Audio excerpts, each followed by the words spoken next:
Hello, glad you could join us. What you're about to hear is not financial advice, legal counsel, or investment instruction. The views, thoughts, and opinions expressed are only those of the hosts and guests and do not comprise professional advice. Due Dilly follows where money flows or was impacted because of it. You'll hear references to things that will always be available in the show description or episode notes for you to dive deeper into and check out. Enjoy the show. What's going on, folks? Welcome back to Due Dilly. I'm Carl Joseph Black. Welcome to episode 4. We talking about stablecoins, global team building, and infrastructure today. Part of the reason why we're talking about it, especially at this juncture, is because we believe that teams are becoming ever more global. When it comes to finding talent, we used to be restricted to the area where we lived, right? But today, more and more, especially as more folks across the world get online, you'll be able to find talent wherever you want. Companies are starting to take huge advantage of this. What they're starting to do is, hire remote workers in India, hire remote workers in Africa, hire remote workers in Europe, South America. But what we continuously find is that creators themselves still hire locally. They still form teams locally, which is cool. But what we wanted to do today is let you know that the infrastructure exists where you can hire teams globally, and a big push or a big reason why that infrastructure is here today is because of stablecoins. So what's up, John? What's good? I'm happy to be here. It's gonna be a great episode. I think the thing I'm interested in and talking about is that as the pace of technology increases, the cost of building new technology goes down, there can sort of be a deluge of information about what to do, how to do it. And so this is an episode where we're less focused on kind of the headlines and more focused on what are the practical applications of a set of technologies and what can it mean for creators who want to build teams, for people who already have teams, and for people who are trying to actually build larger operations, and people who are trying to make sure that they can grow their businesses or their craft. So I'm excited about this one because there's a lot to get into and a lot to learn. So for me, I think a big part of this really has to start with the Genius Act, right? So the Genius Act basically created the government regulatory structure for stable coins to actually be in a real interesting way stable. For those who aren't familiar with stable coins, they're a type of cryptocurrency. And these are not the types of cryptocurrencies that you buy to speculate and invest with. These are the types of cryptocurrencies that you literally use to transact with. And the reason why they're called stable coins is because they do not appreciate in value. They stay fixed at a particular price. The stable coins that we're going to focus on today are what they call USD stable coins. Stable coins that are supposed to be denominated in US dollar value. And the reason why they're called stable coins is because they are literally pegged to the US dollar. So one stable coin will always be $1, point blank, period. And the reason why this is really exciting to us is because we all know the value of crypto. For those who don't necessarily know the value of crypto, part of the use case or the value base that's associated with crypto is the fact that anyone across the world can transact with crypto so long as the technology exists in their respective jurisdictions or in their respective regions. So when we're thinking about crypto is more or less a peer-to-peer platform that runs on what they call a blockchain, right? So stable coins themselves also get to connect peer-to-peer. And with that connection, with that peer-to-peer connection, you can send money to basically anyone, so long as they have a wallet that's connected to the blockchain. Now, before the Genius Act, stable coins were kind of the Wild Wild West. They existed. They were basically used as a way for basically people to realize revenue or realize gains on their crypto without having to deal with the risk of that asset value going down. So let's say if you bought some other cryptocurrency that did really well, but you didn't necessarily want to turn that to the US dollars yet, what you did is you took that and you put that in a stable coin, right? And now you have that fixed amount sitting there without worrying about the value of that coin losing value. So now what we've done is the Genius Act has effectively codified stable coins as a class of assets. And the beauty of that actually, what that does for the end user is it ensures that the companies that are providing that, right? The companies that are providing stable coins in the marketplace actually have to follow certain regulations and have to and we have to ensure that those stable coins that they do issue are all pegged to the US dollar. So to give an example of how stable coins went wrong previously is that there was a stable coin that was called Luna. And basically people used to put all their money in this stable coin called Luna. And this was during the time when it was unregulated. And effectively what ended up happening was the company Luna did not have enough assets to actually peg their stable coins that they were offering at $1. They were saying, hey, your stable coin is $1, but they didn't have the assets to back that. That's just a clear explanation of the situation that happened. So as a result, market participants saw that Luna didn't have the assets to back up the stable coins. They shorted it. The stable coins lost immense value. And those who were holding the stable coins, which were supposed to be fixed in value, actually lost a significant amount of money. The company went bankrupt, and they were subject to a bunch of investigations, lawsuits, and the regulators, the SEC, went after them. So what the Genius Act did, because there was a lot of speculation around this and what people were going to do next, what the Federal Reserve was going to do next, what government regulators was going to do next. Some folks speculated that the Federal Reserve itself would create its own coin, what they call Fed coin. And that coin would be the stable coin. And it would be, but the issue a lot of folks had with that particular structure is that the whole idea of cryptocurrency is that it's supposed to be decentralized. So if the federal government creates a stable coin and the federal government says we're the ones backing this stable coin, then is cryptocurrency, is the stable coin itself, does that live up to the cryptocurrency ethos? And does that actually mean it's decentralized? But the Genius Act in its own right actually allows private market participants to issue stablecoins so long as they're following the rules and regulations of the Genius Act. And that's great because, one, you can have a bunch of different stablecoin issuers, but also, two, you have the backing of the federal government in case any of these stablecoin issuers don't meet the requirements of the Genius Act.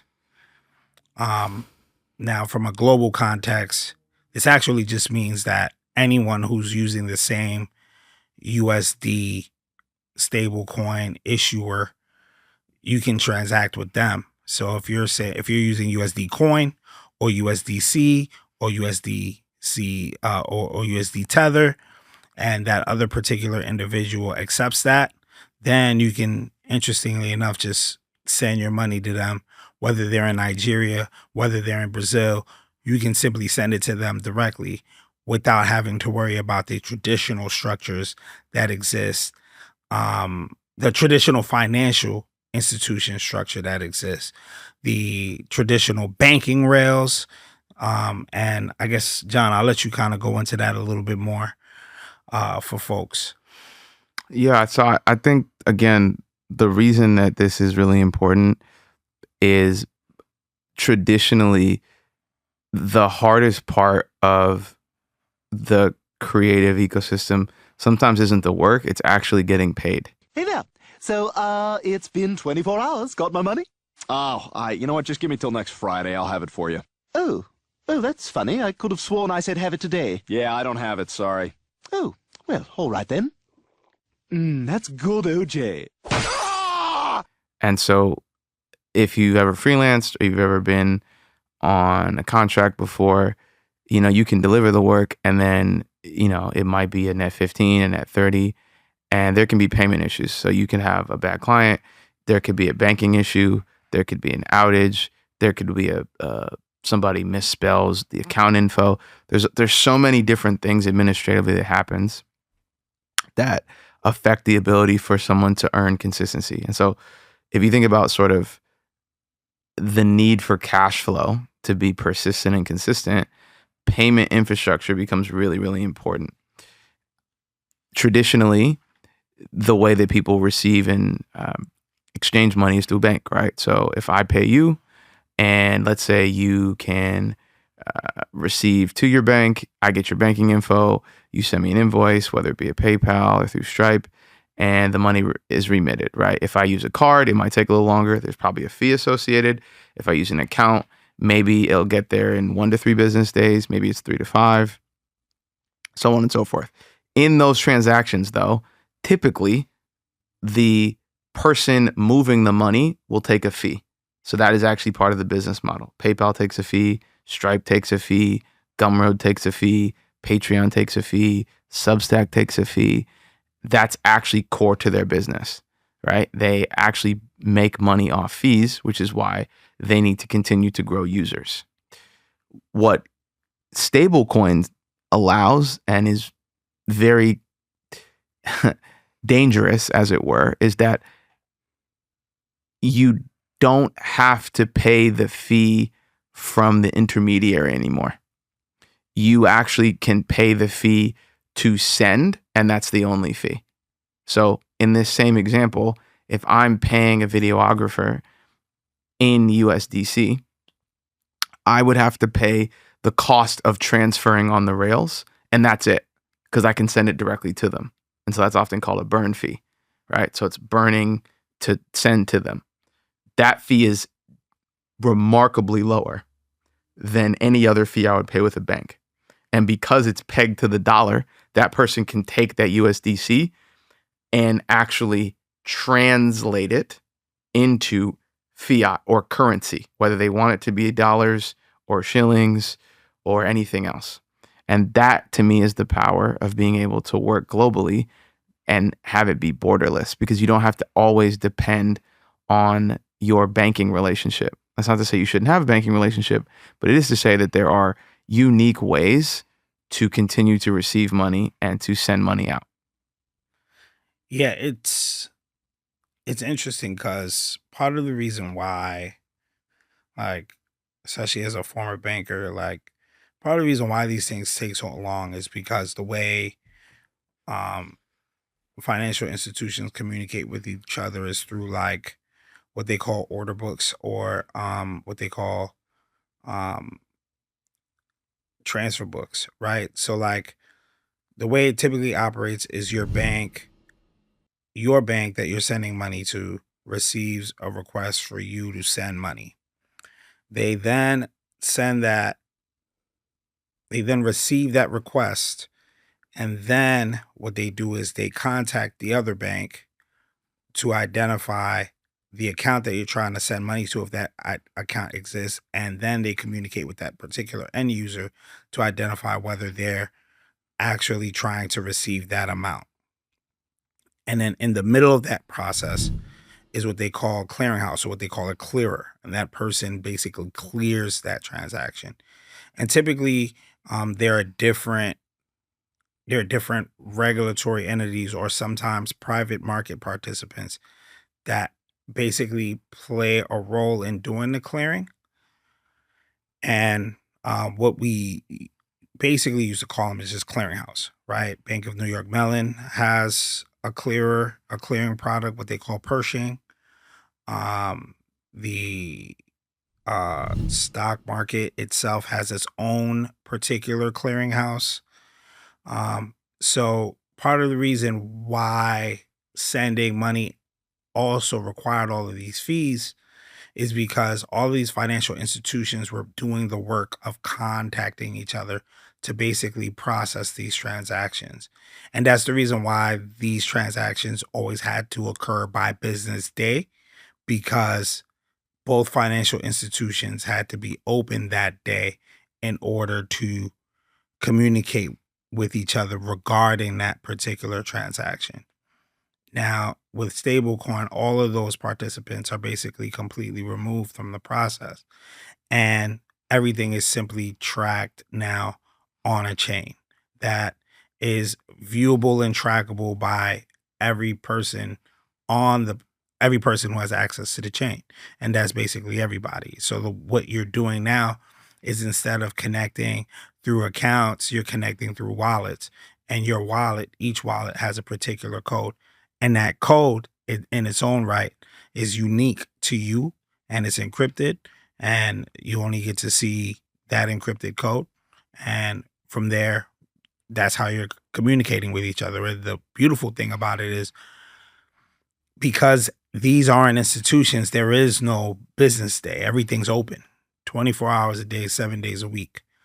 Now, of course, there are some risks with that, right? Like, make sure that you get the wallet address correct, right? Because if you send it to the wrong wallet address, you're unable to get that money back, right? It's not like your bank where you send your money to the wrong person, they just simply replenish your account. There is no institution in the middle.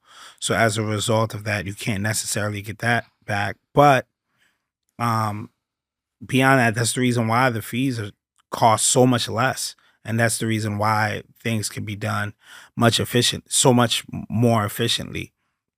Now, for me, the reason why this became a really, really interesting thing, and something that I felt like we should talk with the audience about, is because me as a business owner and as a person who transacts with people overseas, like, it was always a headache. You know what I'm saying? Like, even back in the day, like, if I had to send money to Haiti, like, I had to go to Western Union, you know, fill out all the paperwork. Then I would have to, call that person using, a calling card that gave me, the international minutes, to tell them that I sent it. And then they would have to then walk, like, whatever, 10, 20 miles to their Western Union in their country. To them, they had to bring their whatever form of identification they had to, then go there and then pick up the money, right? And even in more recent times, I'd say even as recent as last month, I have a client overseas. I have a client in London, and in order for me to receive funds from them, I had to send them a bunch, I had to send them my account information and all of that. But they also, like, requested certain codes that, like, don't even exist in the US system. So I had to tell them, like, yo, our banking rails don't even have these types of codes. But my hope is that we could do this. But as a banker, because I knew about Swift codes, I was able to just simply give them my Swift code. But I'm thinking about, like, ordinary folks who aren't bankers, right? Like, those folks don't know about Swift codes. So they're just like, yo, just PayPal me or whatever. And then, PayPal's going to eat a chunk off, or XYZ is going to eat a chunk off. And all of that can actually be relieved if you can, put a wallet together and communicate with your client or vendor overseas and tell them to do the same. Yeah, I also think that, even in talking about sort of thinking about yourself as a business or as operating a business, thinking through how you're going to get paid or pay other people is just as important as what you're selling. And because a lot of the products people are building and selling are digital, you don't actually have to only receive payment in the traditional ways. And so I think what's happening is that the friction of using a traditional bank, it doesn't necessarily always work with the speed of how people are purchasing. And that's what makes stablecoins really interesting, because I think I think about two types of cringe, right? There's like the cringe of being early, and then there's the cringe of being late. And so you see this with like trends, right? Like fashion is really big on this. You have someone who's like, why would anyone wear that? Then it comes mainstreamed, and then it sort of falls out of the window of cool, and people are like, ooh, you're still doing that? I don't know. And so technology has that same kind of pendulum. There's sort of like people who are early adopters, who are in the space, building in the space. And then you have consumers. You see this with ChatGPT, right? Which is now, again, because it's popularized, it has become a noun. This was not a noun 3 years ago.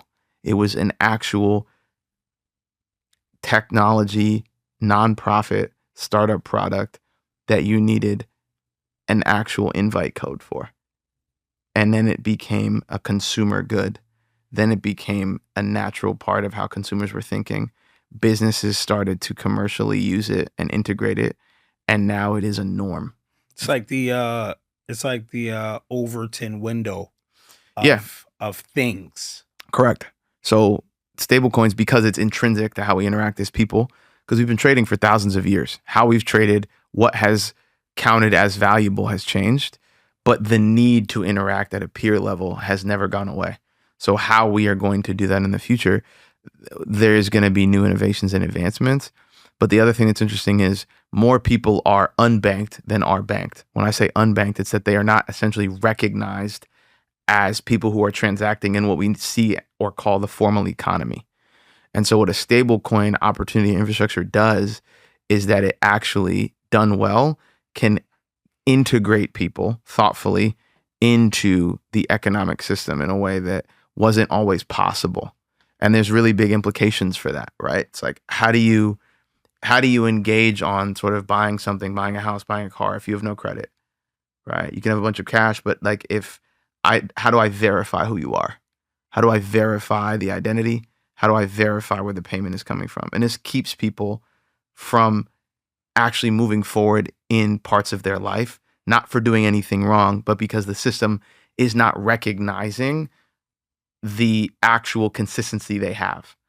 Blockchain is interesting because anything that happens goes on a ledger, and that ledger is publicly accessible.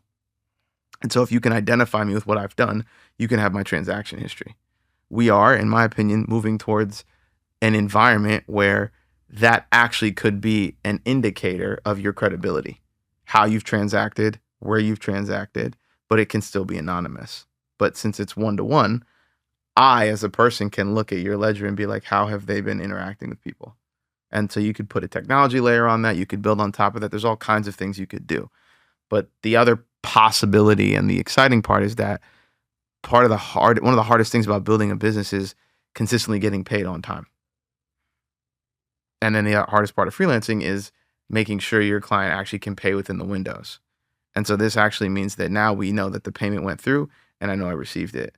And so there's an opportunity for a higher form of trust and the capital not being stopped because there's a banking issue or because there was something that someone couldn't see. And so there's obviously risks. There's obviously onboarding and learning, but I also think in this kind of environment, we have new challenges. So there are new solutions and new opportunities to think about how to remain competitive, especially in this global marketplace. I have a cousin in Trinidad, and I remember sending him Western Union, and it took like 2 weeks to figure out if he even got the money. All right, and Western Union is one of the biggest global exchange businesses. They're everywhere. And they had a monopoly for a really long time, and they charge exorbitant fees. Like Western Union is hitting you over the head to send money domestically in the US. Forget internationally, right? Because you have foreign exchange. So there's a currency ladder. And so that's the other part about, if you're in an environment where your currency might be experiencing deflation or you're dealing with volatility, being able to transact with something pegged to a currency that's not is actually a competitive advantage. Yet one more opportunity to innovate. There are 3 real opportunities for us. Anytime you can move money faster across borders, is going to be good for Western Union and good for Western Union's customers. Second, last I checked, you couldn't spend stablecoin if you wanted to buy a Coca-Cola. So converting stablecoin into fiat currencies, particularly in harder to convert currencies around the world, is an opportunity for us. And then for many of our customers around the world, a stablecoin presents a store of value that's tough to achieve in their country. So offering stablecoin as a store of value to our customers is going to be an opportunity. And then if you're looking for global talent, being able to pay them in the currency you're already operating in is also an advantage. And then finding each other in the middle creates a really unique opportunity to kind of expand the kind of collaboration that's possible, which is why I think we're even talking about this. Because it's kind of like if we're talking about the creator economy and we're talking about people building stuff and how to build stuff and how to collaborate and how to like do it with your friends, it's kind of like people do need to get paid and people should be getting paid on time. And it should be easy to pay people. Tell them to bring me my money.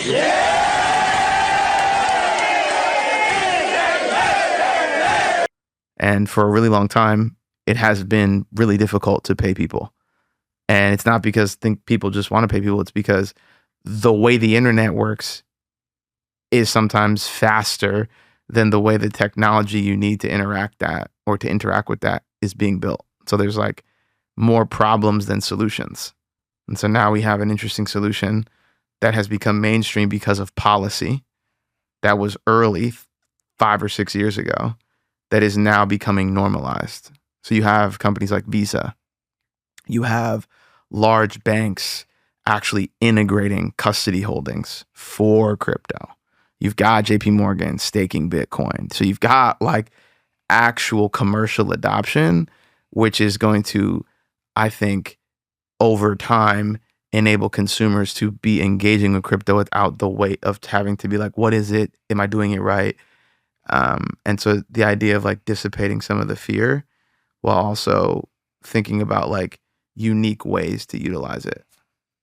Yeah, especially when it comes to Visa, big shout out to Kai Sheffield, who's like the head of crypto at Visa, who's been like just over the last few years just thinking about all the different ways to integrate cryptocurrency to make it a consumer friendly, low lift, frictionless way to adopt your way into the space, right? Like we're talking about Visa's like card that is connected with crypto accounts, all the different types of products that not only on the consumer side, but also from an infrastructure side that they've just been really focused on to kind of make sure that folks kind of get on these blockchain rails so that they can expand out the like peer-to-peer platform,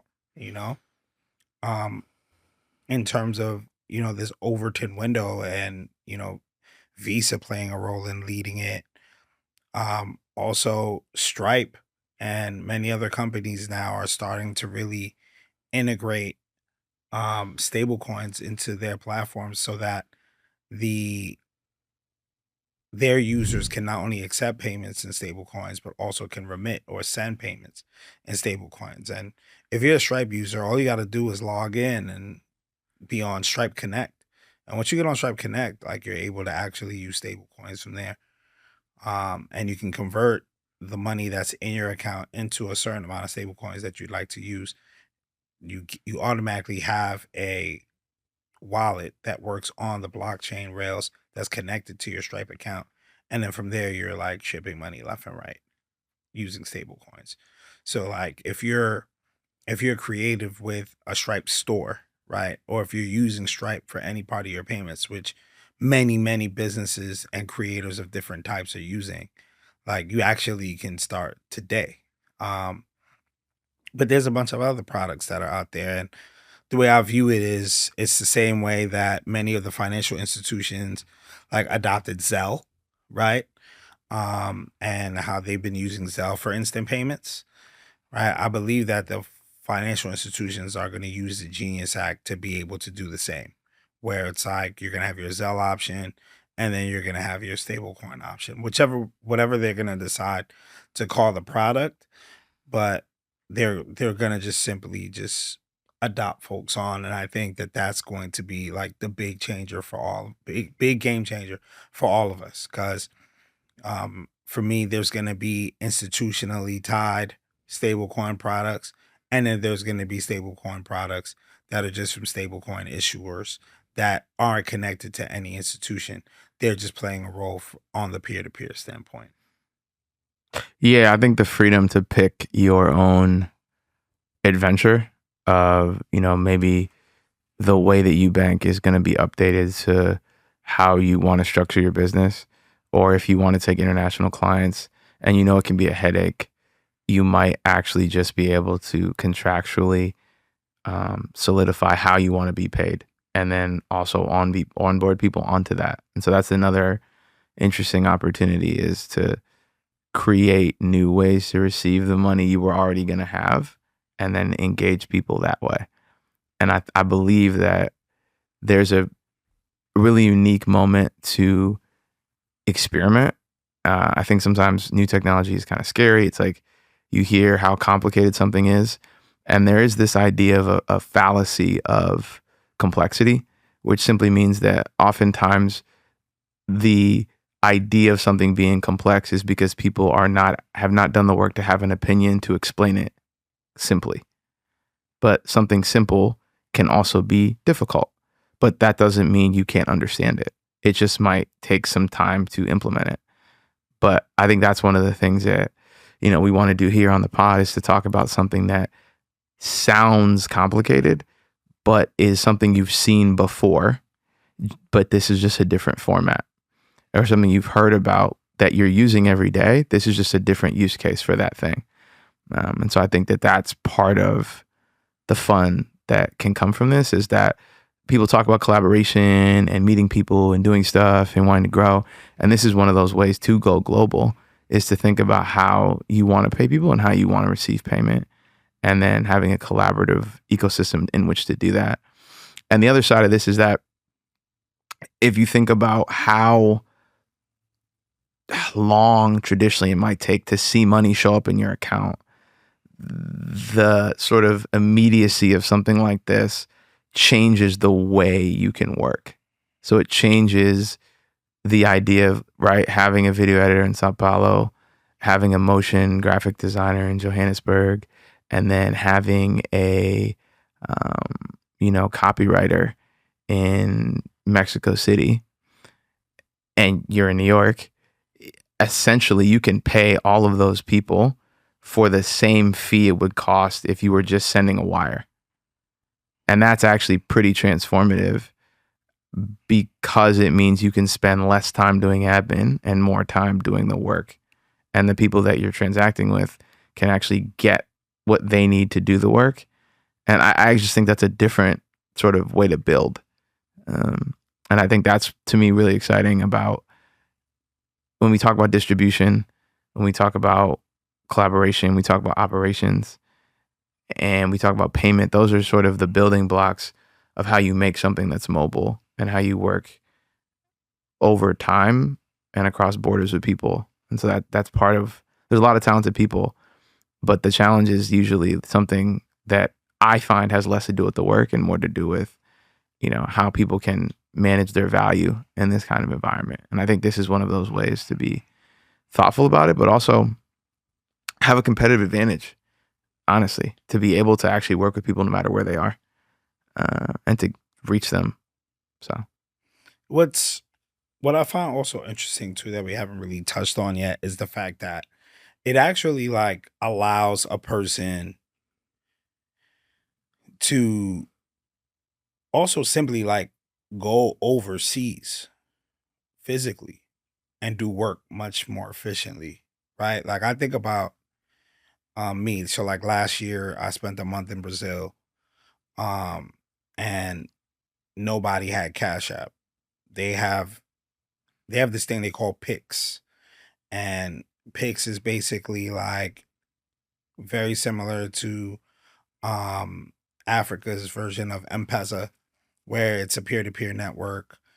all based off of the country's phone number. So you have to actually have a Brazilian phone number in order to like even be on Pix, right? But I got a +1 on my joint. I got a US number. So I couldn't even get on Pix. And then Pix is also connected to Banco República do Brasil. So it's connected to, the two largest banks in Brazil. So I couldn't transact with nobody unless I used my card. And I couldn't even use my debit card. I had to use my credit card, right? And sure, that's awesome, but like if I wanted to hit the ATM to get cash, wouldn't be able to do that.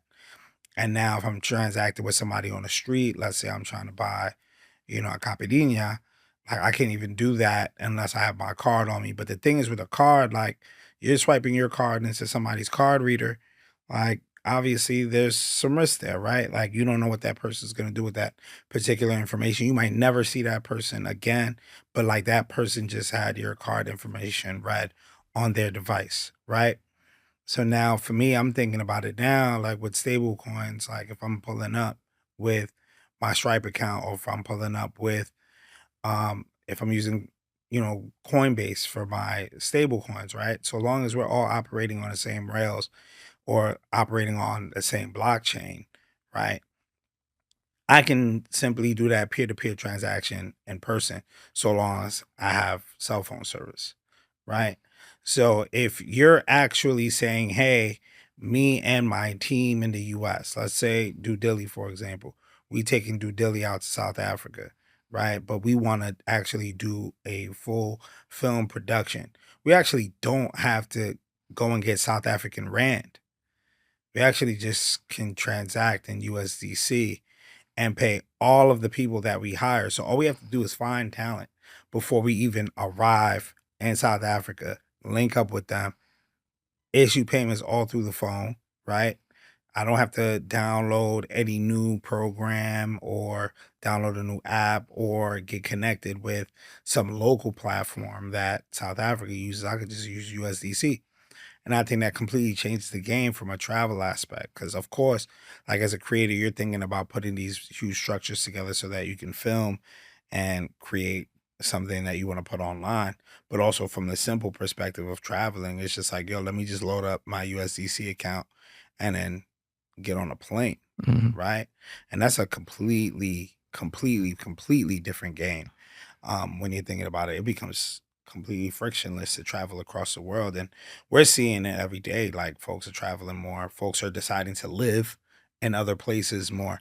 And part of the difficulty of living somewhere is actually being able to have access to financial institutions. Like in Brazil, you can't even get a bank account without having a CPF, which is basically a Brazilian like federal ID, right? But you can't get a Brazilian federal ID unless you are a resident alien or an actual citizen there, right? Like you gotta actually have a visa to open a bank account, right? And I'm sure other countries have similar or different structures, but just in order to simply bank somewhere, like that entire process has been simplified by these stablecoin products.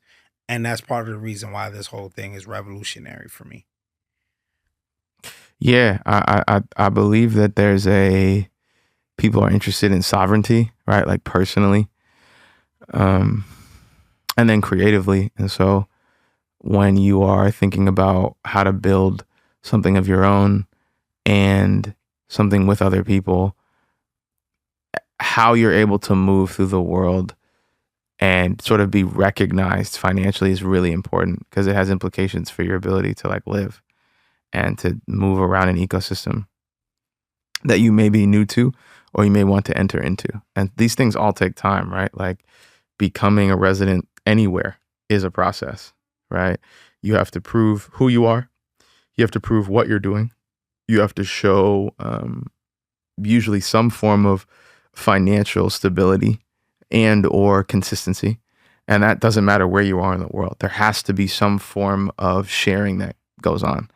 And, previously in this kind of environment, the bet was, at least in the case of something like Western Union, that, people moving money would always want a trusted intermediary. And that intermediary would be a person, and then it would be a physical place that you go.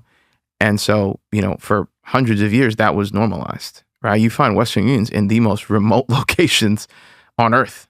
And it's because they have a network that is interconnected. And you find this with, correspondent banks or places that are building their own financial ecosystems. And so this is actually a very distinctive layer for some people to be like, okay, how do we welcome more people in? It's an opportunity for others who are like, oh, I like how this is frictionless. How do I build something on top of this for people who might not ever want to know how deeply it works, but want to use it? And so that's sort of like, how do you build technology on top of that? It's companies like LemFi, which lets you legitimately just transact and actually send money for little to no fees to, I think, over 100 different countries. And so it's like, now I have more optionality, right? I can use Payoneer or Remitly or LemFi or Sling Money or any number of other things. And so now the consumer has an abundance of choice. All right, I'm going to send you some cash.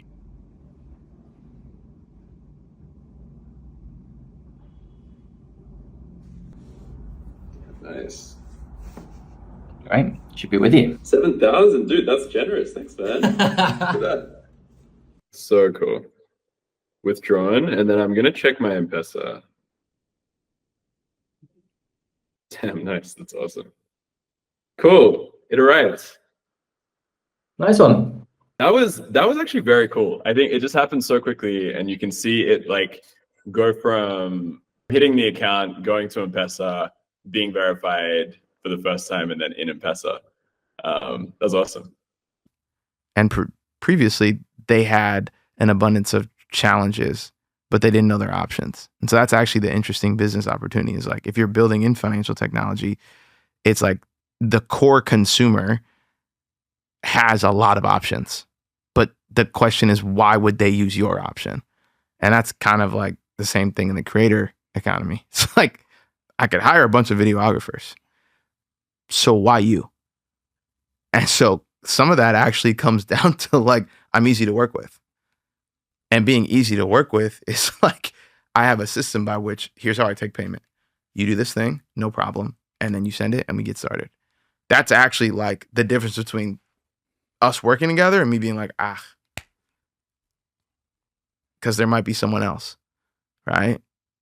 And so I think that that's also, I don't know, something I'm thinking about is like how, not, you should always take your work seriously, but it should never be hard to pay you. And I think sometimes it's actually harder I've seen situations where it's harder to pay the person who does great work. And that's a terrible experience. Like, that's a reason to not work together, actually. Because like, now you're making it hard for me to give you the thing I want to give you.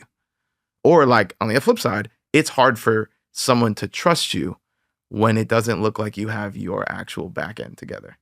So you can make the best work in the world, but you haven't simplified the ease of payment. And I think this is one of those ways to like, you want to play long-term games with long-term people.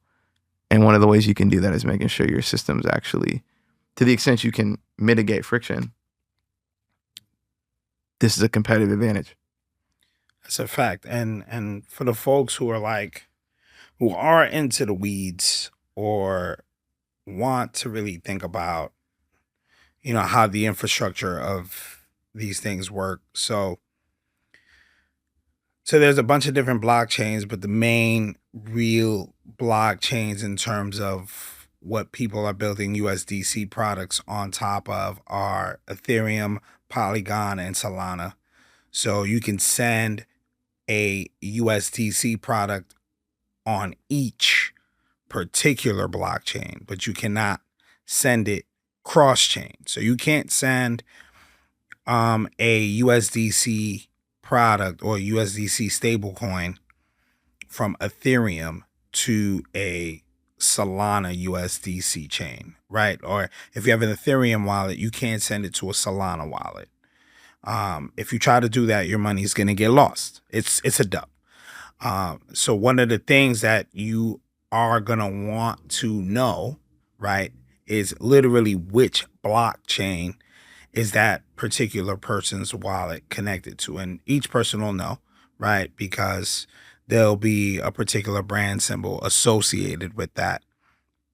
But part of the reason why that is because each particular blockchain is recording the transaction on their ledger, right? So since they're recording it on their ledger, you can't have it cross to a different chain because that chain is not recording that ledger activity on its own chain. So that's for like the folks who kind of want to understand the technical mechanics of this thing. But I do think that over time, folks are gonna also like figure out a way to simplify that, whether it's allowing chains to become cross chain at some point, or if it's that from the user experience side, whichever product it is, it's just gonna be like these like sub buttons that are gonna just give you a symbol and say, hey, like make sure that you do it from the right one, right? And I guess the best way to compare a chain, right, what a chain is, it's like, I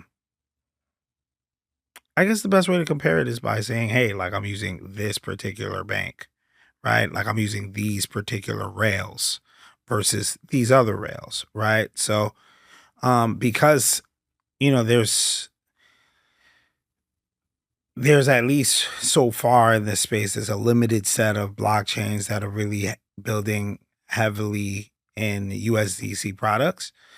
I think that that's gonna, you know, that limited set is gonna help prevent, you know, a bunch of mistakes. But I guess we'll kind of see what happens, right? Because these products are now available and they're gonna see that more folks are going to be using them. Maybe more people are going to be using them. Maybe more people are going to try to create more efficient chains, right? So that's yet to be seen. But I think the structure is not as complex as we think, even when you think about it from a very technical standpoint. What I would say is that so far, the engineering pioneers have done a phenomenal job of setting up the rails that we're about to start working on. Yeah, I guess the thing I would say is be mindful of things that are presented as complex that are simple when you take away the language people use. And so even for us in this episode, it's really important to talk about this as what problem does it solve, not what new issues does it create. And so the problem that this helps solve is it is very challenging to move money across borders, period. This new opportunity with stablecoins, especially for creators, can allow over time less friction, which means that payment can come with more consistency and it can go where it needs to go. And there are things being built around that and towards that. But the other part is that it can enable deeper collaboration in places that you want to go and people you want to work with that perhaps are not part of a traditional banking system, but can have a wallet because they have an internet connection. And so if they have a wallet and they are on the same chain as you are, it means you can pay them. And that also means that depending on how you pay them, they can actually take that money and open a bank account because that coin can be actually translated into fiat money. And that's really important because that means that you've now opened up a whole new set of opportunities. And so to me, that's actually probably one of the most powerful things that I'd like to communicate is that I think the way to think about any new technology or innovation is how big is the problem, not how cool does it look. And I think that that's really the core, the heart of this is thinking through new ways to actually get paid more consistently and with more clarity. I also think too, like, because you know you could get paid overseas much easier, and you could pay more people overseas easier, you could also move product overseas much easier. Like, very, very interesting comparison, but screw it, I'm gonna go with it. Like, if you was in a drug trade, it'd be so easy now to go and set up op in a new spot. And the reason why it's so easy to go over there and set up is because what used to be a huge ocean, and that huge ocean is, hey, turning your currency into local currency has become extremely difficult to do, right? So now that entire process is over. So now, like, when you're thinking about that perspective, it's like, okay, well, not only can I reach these new people and pay them, but can I get them to buy my product? And if you can do that, then now you have an entire new group of people to scale your business from, right? Most folks are thinking about selling products to local folks. Most folks are like, all right, how do I sell products to my friends? How do I sell products in my neighborhood? How do I sell products to other folks in my state? Maybe now we're thinking bigger in terms of selling product to folks across the country, right? But the entire globe is your oyster. And if it is that, then you should probably go find the rest of your audience. You should probably go and find the rest of your consumers, because they can easily pay for your product with stablecoin. You don't have to worry about currency conversions, banking issues, because if somebody can pay for your product using Stripe in Brooklyn on Facebook, then somebody can also, with the stablecoin product on Stripe, also pay for your product in Nigeria. So really, it's, can you get your product in front of them? That's really the name of the game, right? And as a result, I think for creators, now distribution completely changes. How do you execute distribution properly to make sure that you're tapped in with like the full scope of your audience instead of, this localized scope of your audience? Yeah, I agree. I think that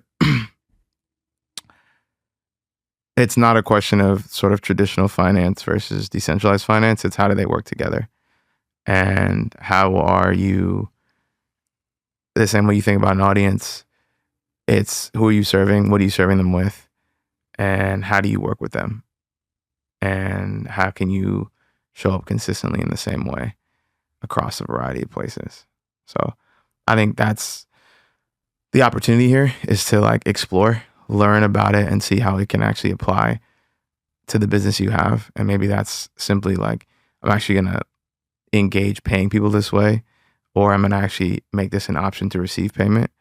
And that might actually transition how you think about what's possible and who it's possible to do those things with. Yeah, I think that's enough to pack this episode, bro. So I'm Carl. This is Jonathan. Don't follow me. Don't follow John. Don't follow us. Just follow the money.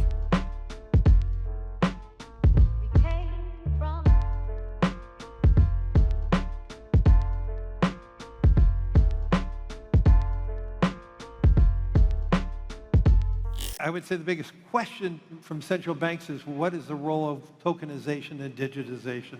How quickly should they think about digitizing their own currency? What does that mean for the role of the dollar?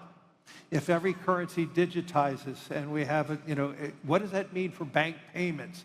What does that mean for the payment companies like MasterCard and Visa? All these are being questioned right now. I think we spend so much time talking about AI. We're not spending enough time talking about how quickly we're going to tokenize every financial asset, and the opportunity we're going to have a digital wallet and moving, ETFs and other things through a digital wallet. And I think that's going to happen worldwide very rapidly. And I think most countries are ill-prepared for that and underappreciate how technology is changing that, not unlike how technology is changing AI and other things. It will be changing the technology around the plumbing of finance.